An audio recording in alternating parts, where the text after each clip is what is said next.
2024 has been a year of extremes, surprises, and significant shifts in weather patterns. To revisit 2024's wildest weather, explore its impact, and prepare for the year ahead, we have with us via Zoom PAGASA weather specialist, Mr. Benison Estareja. Okay, Sir Benison, thank you very much for joining us. Magandang umaga. Let's take a look first at the key weather patterns na nakita natin during the 2024 El Nino event dito sa Pilipinas. There were so many. Pero para sa'yo, ano po yung mga key weather patterns natin?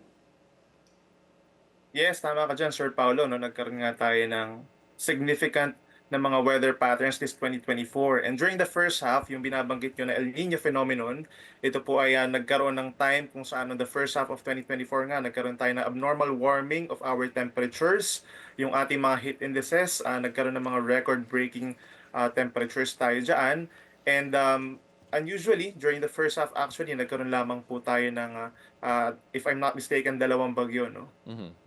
Well, you take a look at how El Nino influenced the monsoon season kasi, well, kadalasan, normally when you have one weather system, it affects the following or the current weather systems and seasons that we're expecting. How did El Nino affect the monsoon season this year, particularly yung habagat or yung southwest monsoon? In terms of the onset or yung pagsisimula ng southwest monsoon, it started on May 29 at masasabi po natin yan na nasa normal pa naman po, no, yung date ng pagsisimula ng habagat natin kasi hindi naman po nagtagal or naglinger yung ating El Nino phenomenon. What would you say were the most affected regions dito sa Pilipinas ng 2024 El Nino? And of course, how did the local weather conditions change across the archipelago? Actually, buong bansa no, nagkaroon po ng effect dun sa kabawasan sa mga pag-ulan natin, but mainly yung mga nasa western section of our country, for example, itong Ilocos region, yung Zambales, Bataan, Mimaropa area, and then dito sa may parting Panay Island, nagkaroon talaga ng mga instances or mga months kung saan kulang po talaga sa normal yung mga naging pag-ulan natin. But then, tulad nung napansin nga natin, itong second half, nagkaroon ng pagbawi naman sa dami ng mga pag-ulan. Well, let's talk a bit about that kasi during the southwest monsoon, Super Typhoon Karina brought over 500 millimeters of rain affecting very many people, especially in the western part of Luzon. Now, this is not the first time a tropical cyclone has occurred during the habagat season, pero itong Karina, the first super typhoon that we have experienced during this season. Tama po ba yan? Yes, Karina occurred in July and ito yung masasabi nating isa sa mga well-known at memorable na mga bagyo for this not only for this year no but in recent decades we've had Karina who actually did not make a landfall. Actually dito lamang po siya sa may Philippine Sea nag-traverse sa karagatan east of Luzon and then nung nandun na siya sa may extreme northern Luzon malapit, doon pa lamang siya nag-enhance ng sobrang daming ulan dulot ng southwest monsoon. Kaya ang pinaka-affected talaga itong western portion of Luzon. Of course, after Super Typhoon Karina, nung nagsimula po yung Burr months, I think there were around 6 tropical cyclones that entered or at least that affected the Philippines. Itong si Enteng, Ferdy, Hener, Helen, Igme, and Julian. And of course, September. Dati yung average natin, 1 or 2. So, paano to nangyari? Tama, Sir Paulo. We've had 1 to 2 in June. Tapos nung nag-start na tayo ng tag-ulan or yung southwest monsoon, minsan on the average yan, mga between 2 to 4 tropical cyclones per month. And for September, 3 to 4 dapat yung ating ine-expect, no? But then, umabot nga tayo sa 6 for the month of September.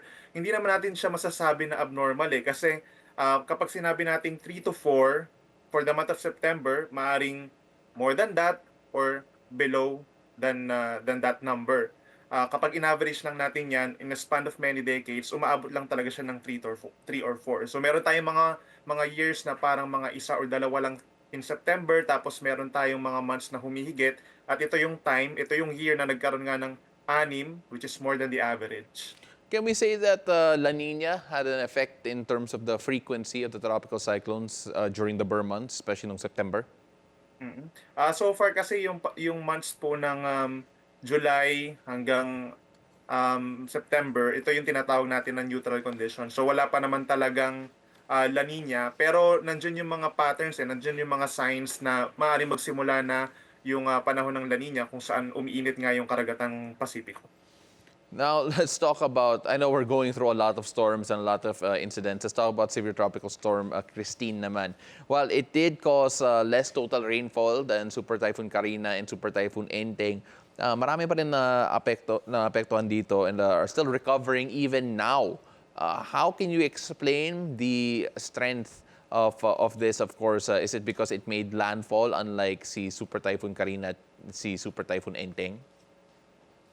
Well, Sir Paulo, itong case kasi ni Bagyong Christine is a completely different one. Kasi kung matatandaan natin, it did not make landfall sa Bicol region. Naglandfall siya dito sa may parting northern and central Luzon. Pero yung lawak kasi nitong si Bagyong Christine is masasabi nating napakalaki, no? The ranges from around 550 to 850 kilometers from its center. So kung yung radius niya umabot ng ganon kalawak, from the Philippine Sea, umaabot talaga siya dito sa may parting Bicol kahit hindi naglandfall itong si Bagyong Christine sa may Bicol. So nag-cause talaga ito ng matinding pag-ulan at yun nga karamihan ng mga areas dito sa may parting Bicol plus mga nearby areas sa may Calabarzon nagkaroon nga ng matinding ulan. Last November, two typhoons and two super typhoons. Well, last November, rather, two typhoons and two super typhoons crossed the country. Now, when we go back to the satellite imagery during that time, parang may parada ng typhoon na papasok sa Pilipinas. Record-breaking ba to? How different is it? It even made international news. Masasabi po ba natin na dahil to sa climate change? Tama, kinonfirm ito ng Japan Meteorological Agency that this is the first time since nagsimula sila mag-record noong 1940s na mayroong apat na pinangalan ng storm ang JMA. So ibig sabihin meron tayong malalakas na mga bagyo sa may West Pacific Ocean for the first time, apat na sunod-sunod po yan. And lahat ito ay pumasok ng ating Philippine Area of Responsibility. So masasabi natin na hindi ito pangkaraniwan.